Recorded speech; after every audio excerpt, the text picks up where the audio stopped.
Montoya voit des nuages noirs se former sur Red Bull et il va y en avoir de plus en plus des nuages noirs. Bah, après, oui et non. Peut-être que ça va permettre d'assainir un peu l'équipe, hein. Le départ de tous ces gens là, toxiques. La chose intéressante, c'est qu'est-ce qui se passe maintenant. D'accord, ça s'est passé, mais Helmut, reste-t-il? Bah, lui, il faut qu'il dégage aussi. Lui, c'est le deuxième pion à dégager pour assainir l'équipe encore plus.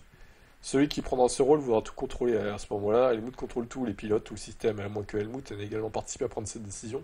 C'est super intéressant parce que ça soulève beaucoup de questions. Pour moi, c'est 100% à propos de Max.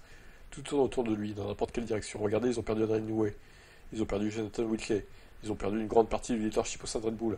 Et peut-être qu'ils ont du mal à remplir ces rôles ou à attirer les bonnes personnes. Et peut-être que les gens ne voulaient tout simplement pas travailler sous Christian Horner ou sa structure en ce moment. C'est compliqué, un peu étrange, surprenant. Cette nouvelle ne vient vraiment pas seule.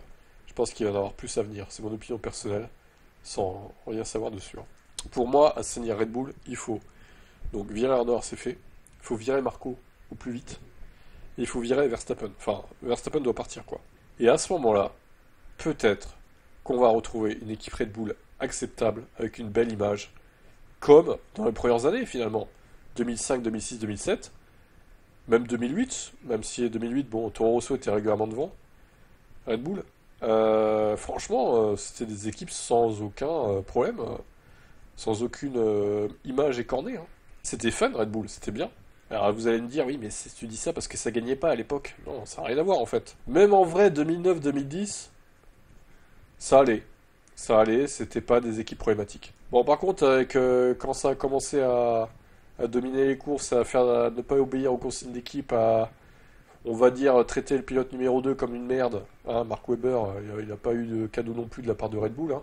2010, ça va, ils étaient traités à égalité, il n'y a rien à dire. Lui et Vettel.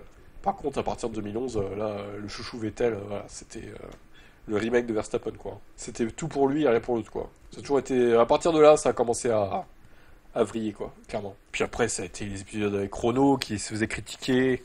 En attendant, vous étiez bien content de l'avoir, le moteur Renault, dans les années de domination, hein, avec Vettel, je crois.